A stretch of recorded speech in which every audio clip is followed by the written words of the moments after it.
Let me read Ephesians chapter 4, verse 29. Sabi po dito, let no corrupt communication proceed out of your mouth, but that which is good to the use of edifying, that it may minister grace unto the hearers. Bago ko po simulan, ay meron lang po akong dalawang tanong muna.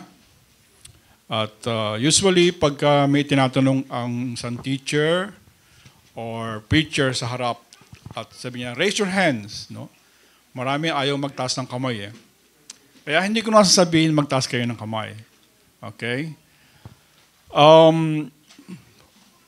Itaas ang kamay, ito, gagawin kong baliktad.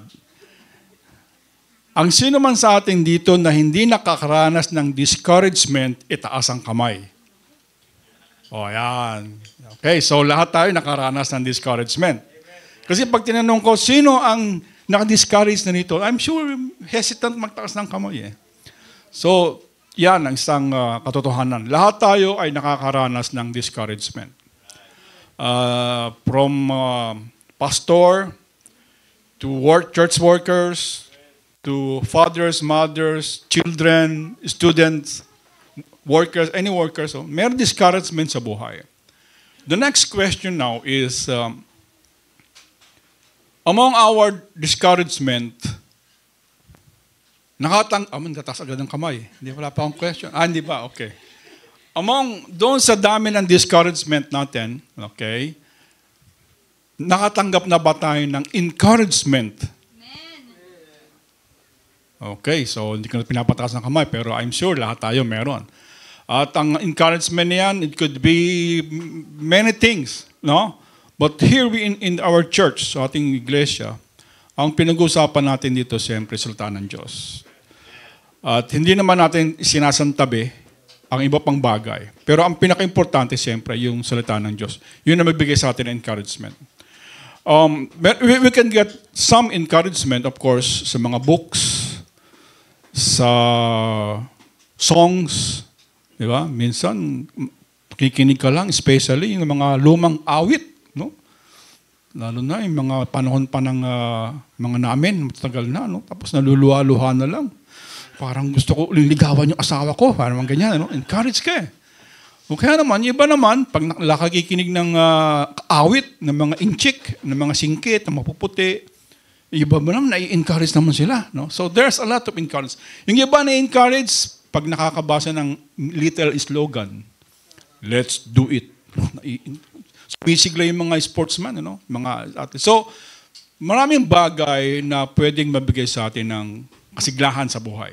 Pag tayo ay nanglulumpaypay, kung tayo ay malungkot, kung tayo ay mayroong problema sa buhay. Okay? At yan po ang ating titignan sa umagang ito. Pag tayo ay nagkaroon ng problema at tayo ay nabigyan ng pagkakataon para tayo ay muling maging masigla at bumalik sa ating pagiging Kristiyanong masipag or anything. Is that the end? Yun na ba yung katapusan? Ay, sumigla uli ako. Amen. Period. Balik na ako sa trabaho ko, balik na ako bilang isang masiglang tatay, masiglang nanay, masiglang pamilya, masiglang anak, masiglang estudyante. Is that the end of it? Kasi sumigla ka na uli eh. Yun po ang ating titignan. At yung verse pong binasa po, yan ay jumping point lamang. Ang ating pong actual na message ay kukunin po natin sa 2 Corinthians chapter 1, verses 3 to 5. So 3 verses lamang po. 2 Corinthians chapter 1, verses 3 to 5. Okay, babasahin ko po sa inyo. Sabi po, blessed be God, even the Father of our Lord Jesus Christ, the Father of mercies, and the God of all comfort, who comforted us in all our tribulation, that we may be able to comfort them which are in any trouble, by the comfort wherewith we ourselves are comforted of God. For as the suffering of Christ abound in us, so our consolation also abounded by Christ. So, as I have asked earlier, no? Lahat tayo ay nakakaranas ng disappointment. Diba? Kahit bata, nadi-disappoint. Kaya minsan nga, umiiyak yan eh. Diba? Lahat. So, depende na nga lang, as we grow older, mas malaki yung disappointment na nakatanggap natin. Yung discouragement natin. At kung yan po ay hindi natin susipilin, okay? Halimbawa, I am disappointed at this person or at this situation. Pag yan po ay hindi natin napigil, it will attract more friends. Sino yung mga kaibigan ng disappointment? Maaring isa ay si fatigue. Nakakapagod na eh. Diba? Una, disappointed ka lang. Hindi mo napigil, hindi na lagyan ng solusyon. So, nakakapagod na. Tapos, and then, yung kaibigan pa niyang isa, you feel hopeless. Wala na talagang pag-asa tong si ano.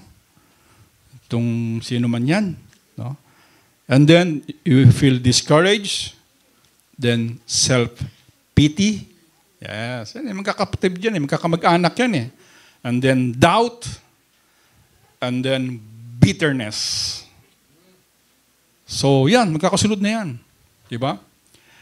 And sometimes, it's so strong, no, na sana sa Kristiyano, hindi umabot yan. That you goes to yung tinatawag na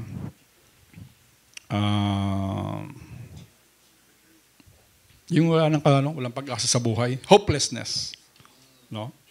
Talagang sukong-suko ka na, stressed, at then you would need some pill to take. Yun yung mga ano na yan. Yun yung mga malalim na masyado. But our aim here as a Christian is not to go to that process. Hindi tayo dapat umabot doon. Okay? Sapagkat una, meron po tayong Diyos na mga pangyarihan. Ang sabi nga dito sa verse 1 ng ating scripture, sa 2 Corinthians chapter 1, verse 3, Blessed be God, even the Father of our Lord Jesus Christ, the Father of mercies, and the God of all comfort. Okay, so as an background, ditong 2 Corinthians, we know na ang nagsulat nito ay si Apostle Paul. At yung Corinthian church, siya po ay nag-preach dyan for 18 months. Daily, nag-preach siya hanggang sa magkaroon ng church, lumaki yung church. But then, since he is a missionary, so after 18 months, umalis po siya. Okay? At siya bumalik sa kanyang mother church sa Antioch. Nung siya po ay umalis for a while, pero nangako naman siya na babalik siya. Nung siya po ay umalis, naglabasan po ang mga problema sa church na yan. Kaya wag po tayong umasa na or hilingin lang sa isip natin sana wala na lang si ano dun eh. Ayun, magbabanggit, okay? Sapagkat mas marami pong problema ang lalabas. Unang-una na pong problema lumabas sa Corinthian church. Sa church na ito, na napakalaki, napakasigla. Marami silang talent, marami silang ministry. Lahat ng gift of the Spirit, meron sila. Nag-a-abound sila. Kahit sa yaman, they're abounding. Pero sumagana din po, masagana din sa panahon na yon yung mga false teachers. Na yun ang ayaw natin mangyari. Kaya we are very strong sa ating doctrine. Kung ano yung doktrina na nakita natin sa Scripture, nabasa natin, na pinag-aaralan natin, at yun din ay pinapasa natin dyan sa mga young people na andito ngayon. Sapagkat 10 years, 15 years, mga young professionals na yung mga yan. At ang ating panalangin, they are still here. Okay? Kaya huwag kayong kukuha ng unbeliever. Na yung boyfriend or girlfriend. Yan, number 1 yan.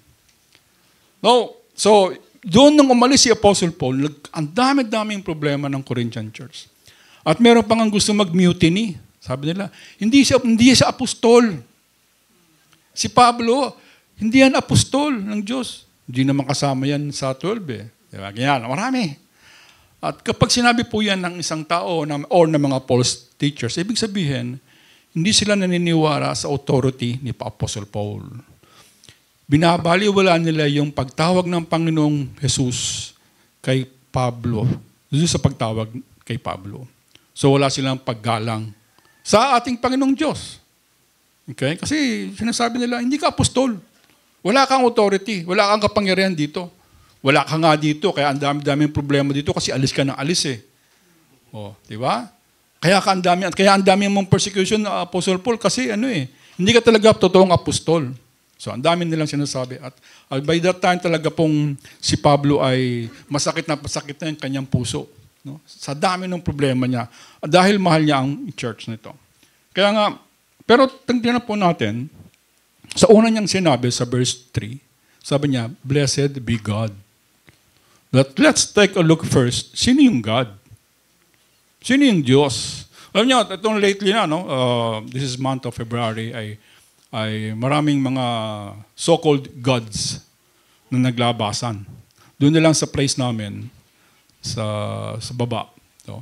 At meron ng pulang-pulang banner at lahat na ata ng klaseng hayop andun. Tapos ngayon daw po ay Year of the Wooden Dragon. Number 1, meron bang dragon? Saan galing yung dragon na yun? Na mahaba, na may maraming parts, na bumubuga ng apoy, di ba?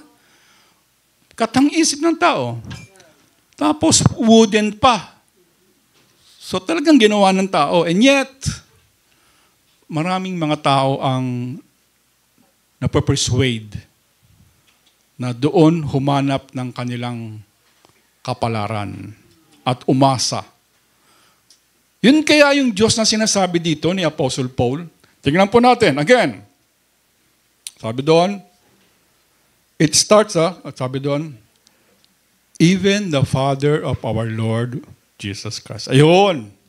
Yung Diyos na sinasabi ni Apostle Pablo dito, ay yung ang anak, ang ama ng ating Panginoong Hesukristo. So it's very clear, no? Hindi ito very general God, hindi ito any other God, but there's only one God. Isa lang ang Diyos. At ang kanyang anak ay ang Panginoong Hesukristo. Kaya ang sino man ang hindi nagsasabi na ang Panginoong Hesukristo ay galing sa Diyos Ama, ay hindi sa Ama. At hindi niniwala ng ating Panginoong Hesukristo ay Diyos, kasama sa Trinity, ay hindi sa Diyos. Yan. So ito po yun. At sa lumang tipan, pag sinabing, sino ang Diyos? Usually, ang sinasabi nila ay, blessed be the God of the Father Abraham, Isaac, Jacob. That is in the Old Testament. Palagi nilang sinasabi yan.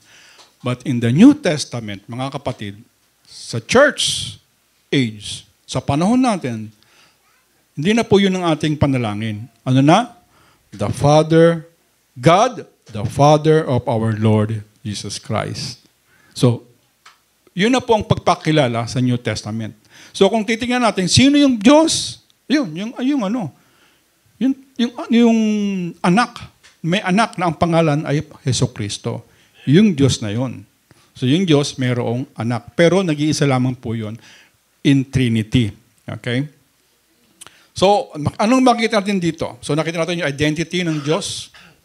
Very clear. Not any other God. No? Not a generic God. God, basta God lang. May specific.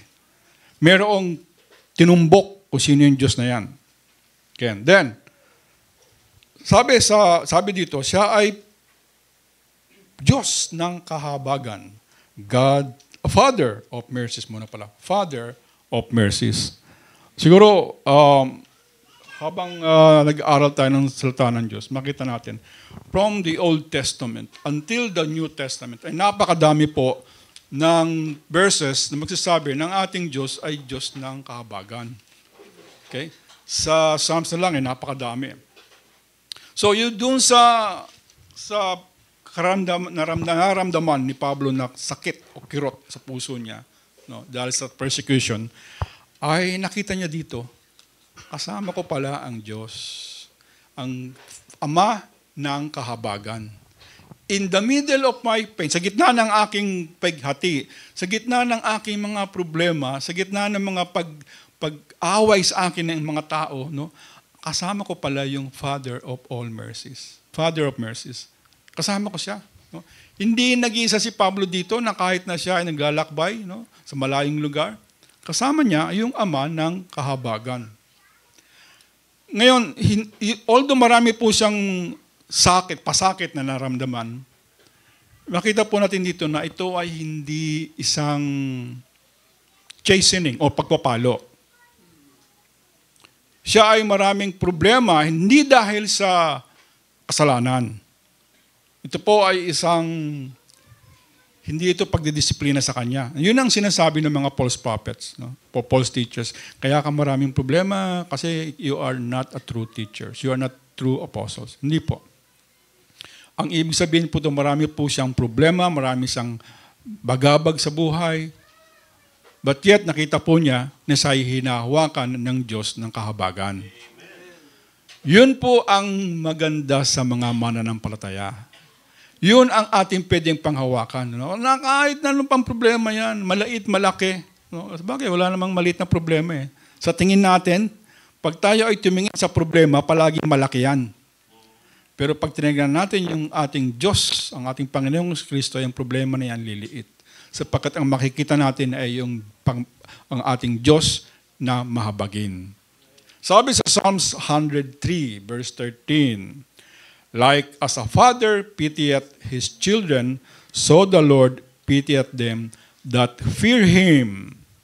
And then 17, but the mercy of the Lord is from everlasting to everlasting upon them that fear him, and his righteousness unto children's children. So yung mercy ng kahabagan ng Diyos ay nagpapatuloy from generations to generations. No? Kung naging mahabagin siya sa ating pamilya ngayon, yun ang panalangin. Sana habang tumatagal ang ating pamilya, no, andun pa rin ang kahabagan ng Diyos. Sasabihin ko na sa inyo, sabihin ko na sa inyo kung ano yung sinulat ko dun sa sa bote, na message in a bottle. No? Ang message ko dun, isa lang. Kasi alam ko maraming mga message na pwedeng ilagay, but isa lang nilagay ko dun, na sana yung mga anak ko ay andito pa rin sa church.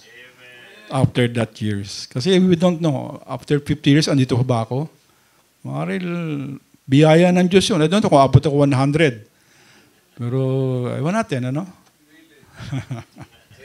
Biyaya talaga ng Diyos yun. That is, mararamdaman ko, yung talagang habag ng Diyos pag umabot ako doon. Okay. But then, hindi lamang naman sa Old Testament makita natin yung kahabagan ng Diyos. Even in the New Testament, sa Bagong Tipan. Pagpasok lang natin sa church natin ito, sa building na to, makita natin sa harapan. Ano yung nakalagay sa harapan? Nakalimutan nyo. Romans 12:1. Ano yun? Brethren, by the mercies of God. Diba? Yan eh. I beseech you therefore, brethren, tapos, by the mercies of God. Andun, so hindi lamang sa Old Testament, kundi kahit sa New Testament, andun ipinapakita ang kahabagan ng Diyos. Sa yung Father of mercies. Ang ibig sabihin, pag sinabing Father, diba, siya yung nagsusupply. Yeah, that is what we do as fathers, isn't it? Diba? We supply kung anong kailangan ng ating mga anak. So, kailangan ng mercies ng kanyang mga anak ng Diyos, ibibigay ng ating Panginoong Diyos yan. Sapagkat, kaya even though si Pablo ay nasa harap ng tribulation, ng persecution, still masasabi pa niya, blessed be God. Diba? Blessed meaning praise God. Sa gitna ng problema ko, sa gitna ng dami kong problema, nakikita ko po ang ang mercy ng ating Panginoong Diyos. Sabi niya. Then the second thing, sabi doon, who is this God? He is a God of all comfort. Okay, pag sinabing comfort, if I would grade yung comfort ng ating pag-upo dito, I would say na mas komportable maupo sa harapan na to. Hindi po ba? Kasi may kutsyon eh. Tapos mayroong aircon, malamig. Tapos, dun sa bandang likod, plastic na yan, medyo masakit na yan sa likod o kaya minsan sa puwet, ano?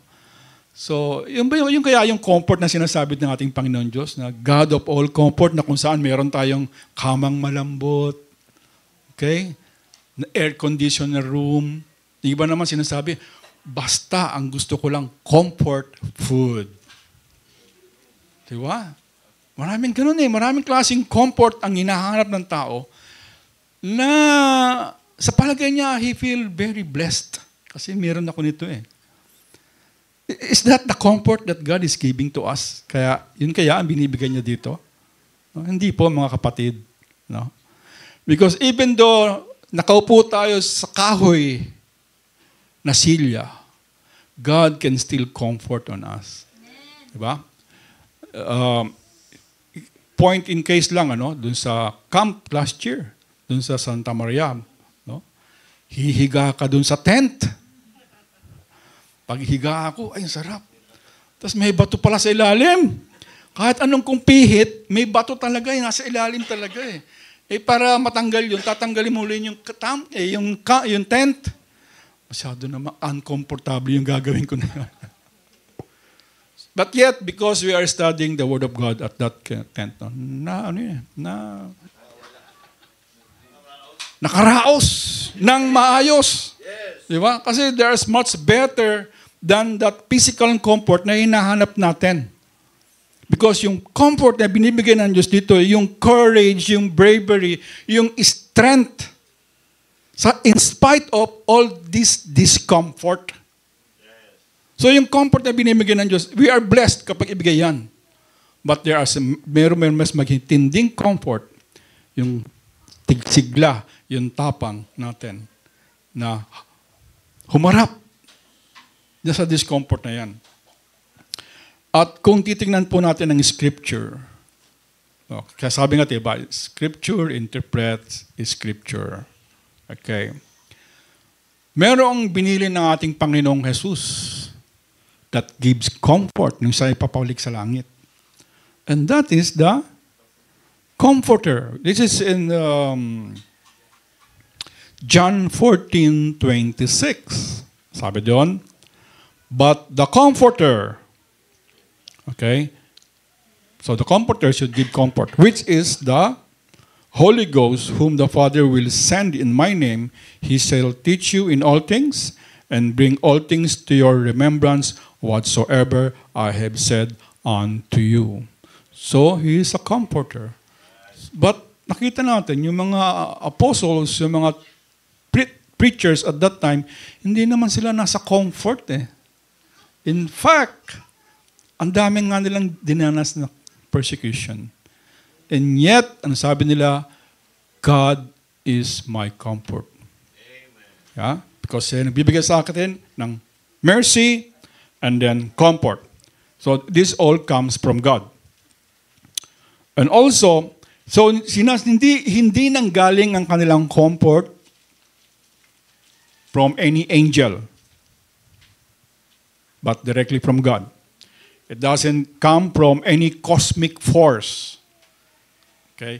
It doesn't come from psychotherapy.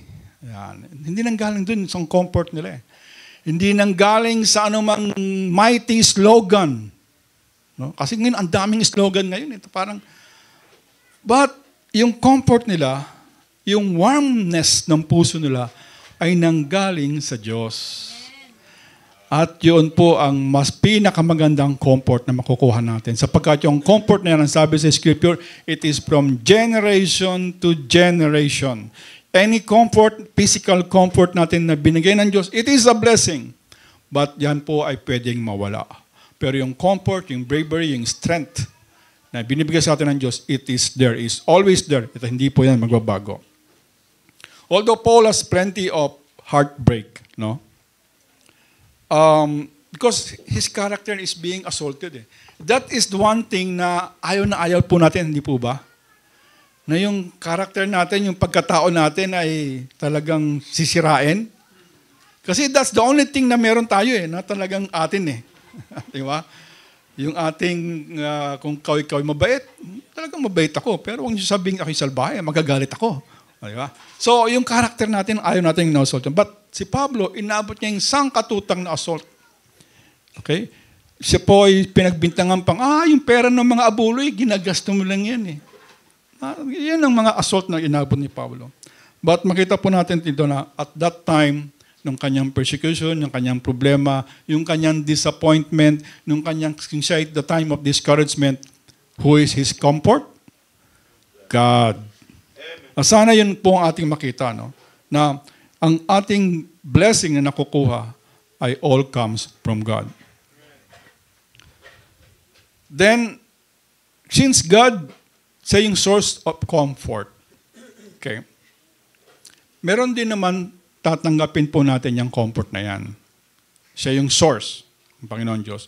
And yun po ang promise ng Diyos, yan po ay ibibigay sa atin. Sabi sa verse 4, sabi doon, who, that is God na sinabi sa verse 3, who comforted us in all tribulation. Okay, dyan muna tayo. Okay? Mapapansin po ninyo ito ba? Doon sa aking introductions, ipinakita ko, sinabi ko dito na, si Pablo ang napakadaming problema. Hindi po ba? Bakit sinabi niya dito, who comforted us? Sana sinabi lang niya, mali na naman si Pablo dito. Talaga si Pablo, dapat who comforted me. Pero sabi, meaning, siyama ang church sa comfort na ibinibigay ng Diyos. Although, ang problema talaga ay naramdaman ni Pablo. But isn't it, ang sabi po ng ating scripture sa 1 Corinthians 12:26, and whether one member suffer, all the members suffer with it. Or one member be honored, all the members rejoice with it. Remember, kapag meron pong pain o problema na nagsasuffer ang isang member ng church, yan po ay nararamdaman ng bawat isa. Especially in the church. Pag mayroong pain sa ating pastor, it affects the church. Pagka mayroong pong pain sa isang member, it reflects on the church. Diba? And how do you know na may pain ang isang member? Sa muka. Kahit hindi mo tanong, minsan sa muka lang. Okay? Hindi kasi dati siya palangiti. Palagi siya naka-smile, palagi bumabate. Yun, tahimik lang niya, no? Tapos andun lang sa corner. Ayan, medyo warning na yun. Baka maybe this sister or brother is in pain. Merong dinaramdam. Dati bubbly siya eh. Ngayon, ang tahimik niya. Maybe he is in pain. So, as a member, you suffer. No? Kasi kapatid siya eh. Part siya ng member siya ng katawan natin, ng isang iglesia. And anong gagawin natin? No, salamutin na lang sa Panginoong Diyos. No? Meron tayong comforter. At yun ang aasahan natin that yung Diyos, siya magbibigay ng comfort of all tribulation. Doon kay Pablo, sa church, let's go back to him. No?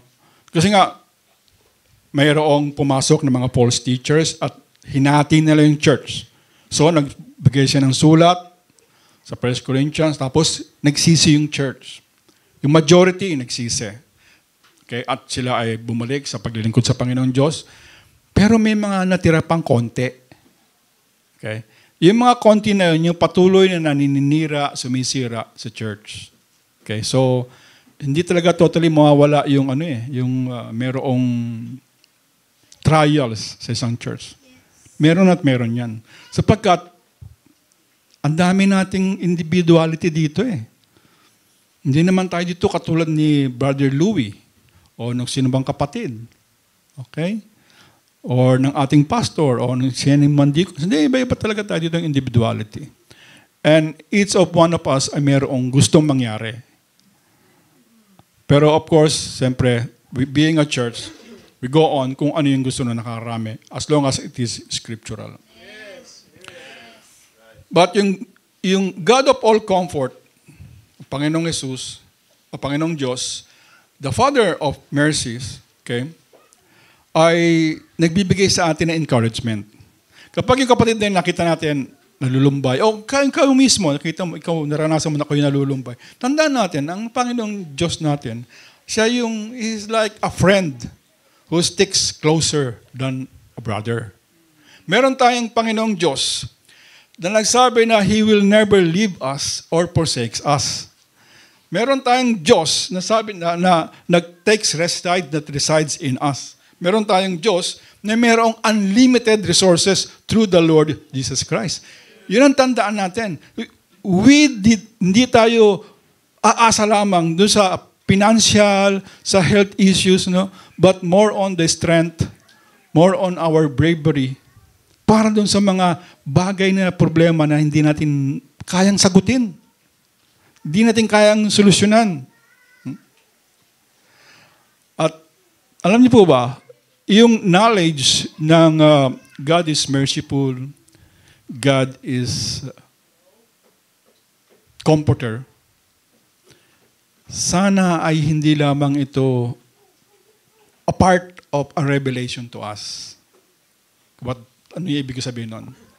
Maraming scriptures, maraming doctrine na could be a part of a revelation through the scriptures, hindi revelation sa nanaginip. Ibig sabihin ko ng revelation dito, yung pag-aralan natin, na it remains just a knowledge in our head. Pero yung maranasan natin yung comfort, yung mercy ng Diyos, that's a different thing. Diba? The more we have this problem, the more na maranasan natin yung comfort ng Panginoong Diyos. Pag wala kang problema sa buhay, hindi mo maranasan yung comfort ng Panginoong Diyos. Gusto mo maranasan yung comfort na bigyan ng Diyos? Huwag nating labanan yung problema. Okay? Huwag din nating dibdibin yung problema. Ibigay natin yan sa Panginoong Diyos. Sapagkat ang ating Panginoong Jesucristo, ibinigay na nga niya yung the soul sacrifice, the perfect sacrifice for all of us. And that is His life. Ano pa naman yung simpleng problema na naranasan natin, kundi niya ibibigay sa atin yung strength na kaya naman niya ibigay. So yung problema po, it comes in all shapes, in all forms. Okay? Depende sa status ng buhay natin. Kung tayo ay father or mother, of course, yung problema natin sometimes comes from our children. Okay? Being in a human flesh, mayroong mga sakit.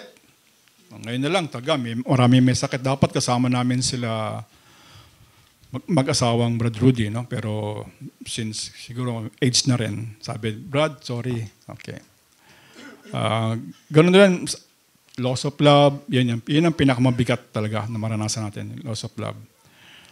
Isa pa sa mga problema, especially sa mga young people,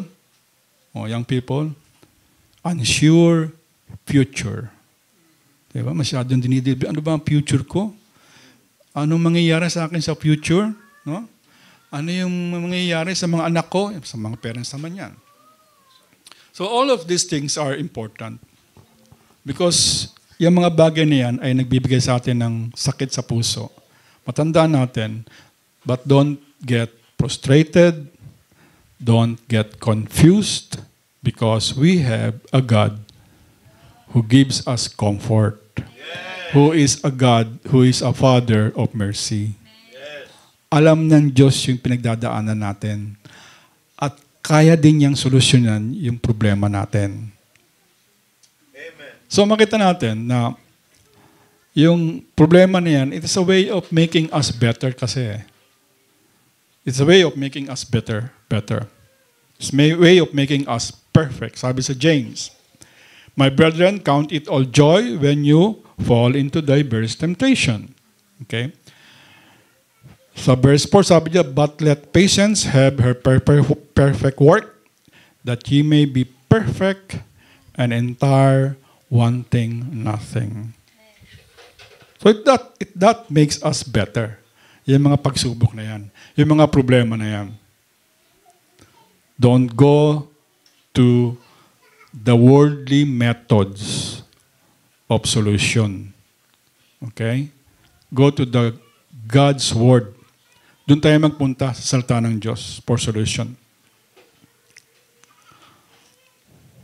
Now, once we experience, kanina tanong ko, sino naka-experience ng encouragement? I'm sure all of us. Kasi I won't be seeing your smiling faces kung hindi kayo nakaranas ng encouragement. But the question is that the end? Nung nakakuha ka ng encouragement sa Word of God, sa brethren, ating kanyang sinabing encouragement ay scriptural. What's the next? Meron tapos na ba yun? Well, sa scripture, basahin natin ulit. Sa verse 4, let's continue on. Ito yung maganda sa scripture. Hindi tayo titigil sa isang verse. Tapos doon lang tayo ikot. Kailangan natin yung basahin sa isa. Okay, sabi doon, that you may be able to what? To do what? To comfort those who are in any affliction with the comfort which are ourselves are comforted of God. A wonderful truth. Diba? Yun pala. Kaya pala tayo binigyan ng comfort ng Panginoong Jesus, ng ating Panginoong Diyos, for the reason, so hindi nag-the end. Hindi natapos doon. Ay, nabigyan na ako ng comfort. Period, tapos salamat sa Diyos. Hindi. Ang sabi, para ikaw din ang magbigay ng comfort sa iba. So what? Ano ngayon yun? Ano ngayon yun? Ano ibig sabihin nun? Okay? Kung yung comfort na nararamdaman ko galing sa Diyos, galing sa kanyang salita ng Diyos, binigay sa akin ng Panginoong Diyos, dapat ko ding ipasa sa iba. So it has become a ministry. Okay? Na hindi na kailangan bang ipunta dito sa harapan, patungan ng kamay, ikaw, kapatid, binibigyan ka ng ministry to comfort. Hindi na po kailangan sapagkat ito ay kaya ng lahat.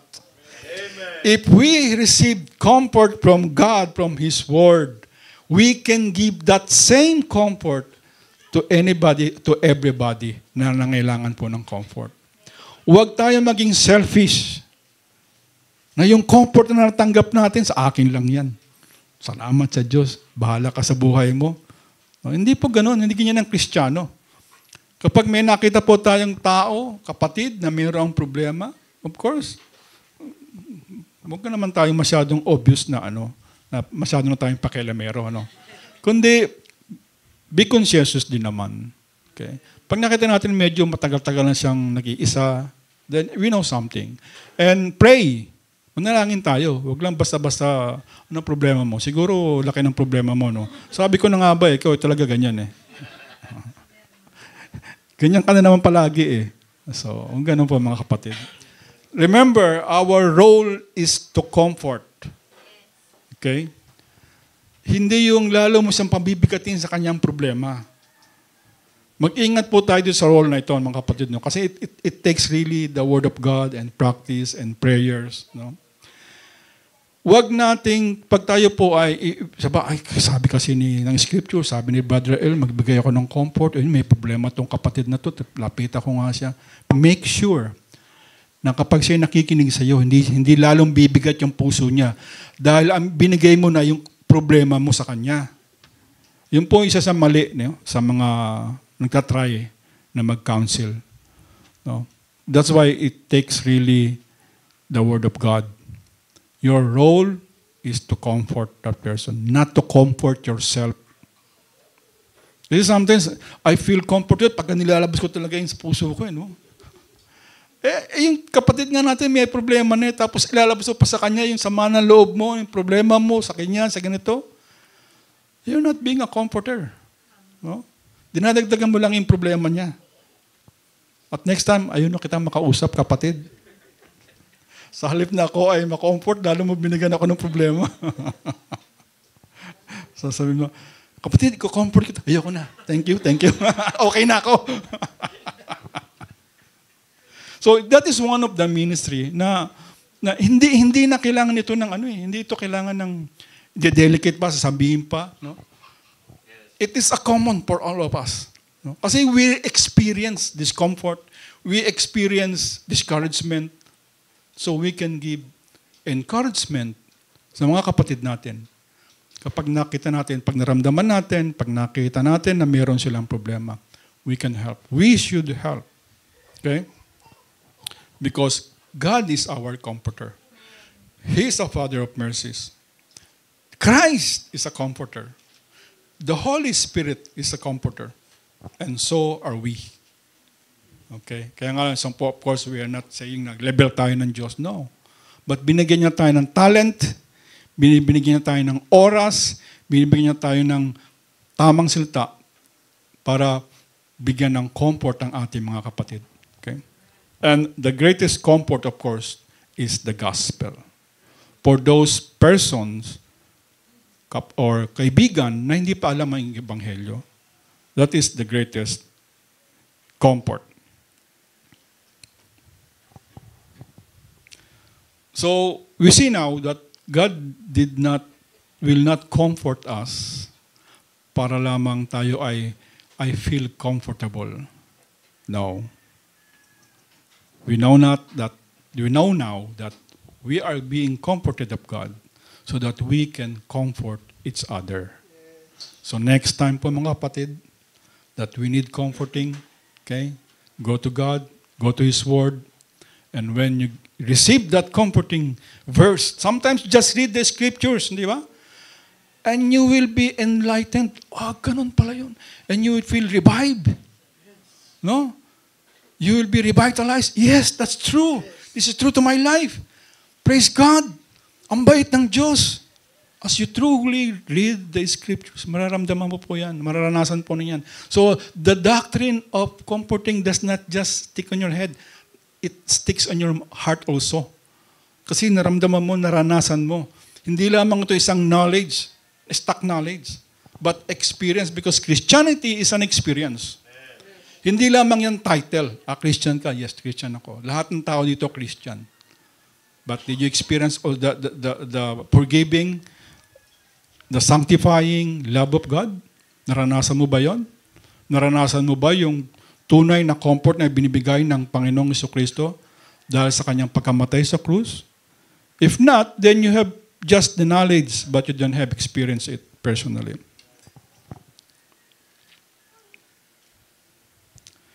Now, verse 4 again, sabi po dito,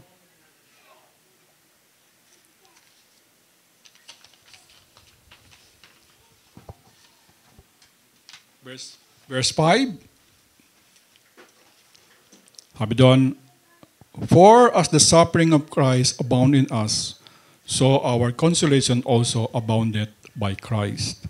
Now, ito talaga yung doktrina dito.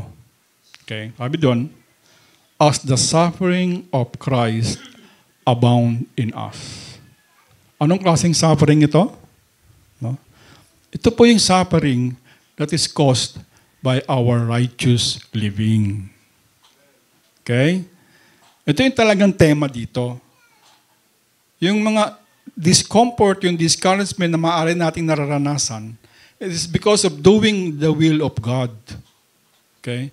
But, of course, no? Hindi naman tayo lahat preacher. Okay? Hindi naman lahat tayo ay apostle. Wala na apostle ngayon. No? We are simple Christians. So, maybe we could not experience that kind of persecution na naranasan ni Pablo, no? And I don't think kakayanin natin yon. No, hindi natin kakayanin siguro yon. No? The only thing na pwede kong sabihin naranasan kong persecution because of the work of God is when we are in Riyadh. Dahil doon talaga bawal. Pero ano yung pinakamatindi na siguro naranasan namin doon? Yung lang kaba.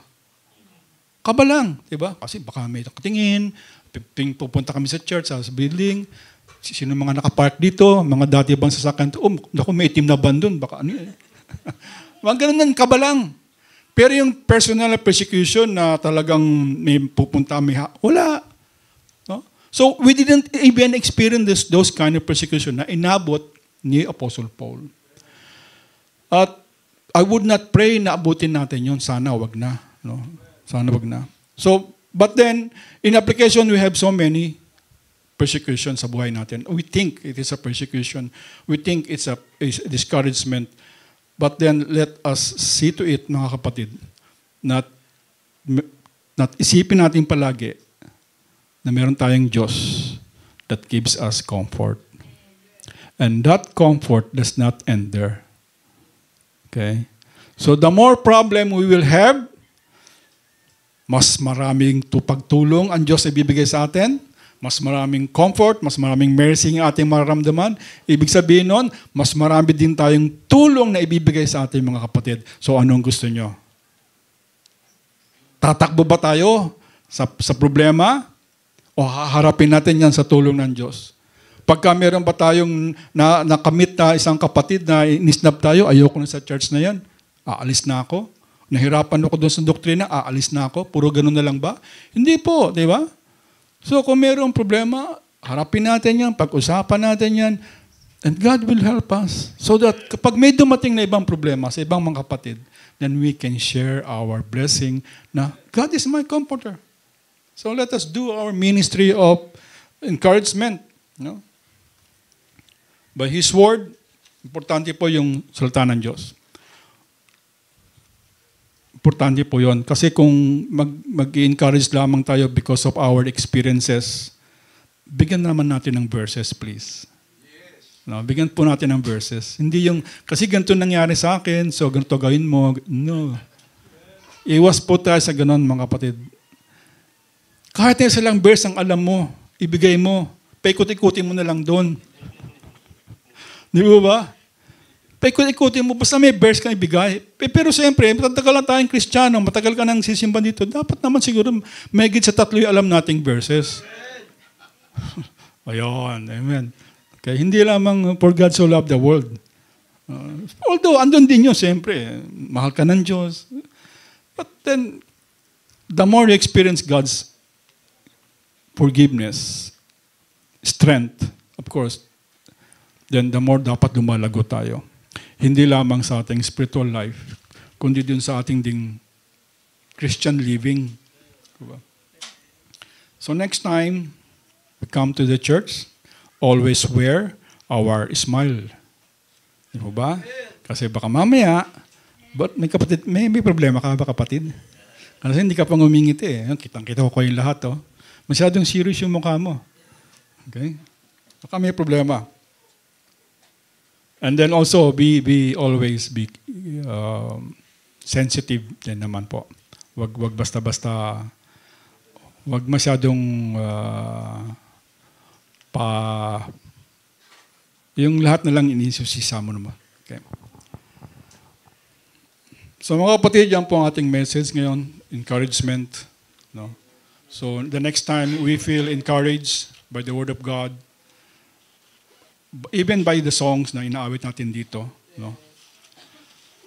Kasi sa mga younger age, na-excite, alam ko excitement nila kasi naranasan naman namin yan eh. Then, no?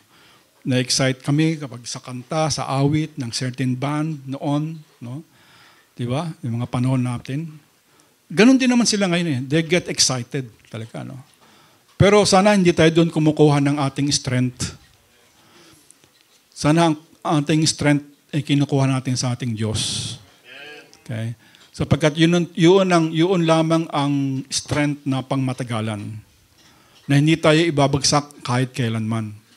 Sapagkat yung mga the worldly things na andito ngayon, mawawala po yan. Pero yung strength ng Diyos, it's always there.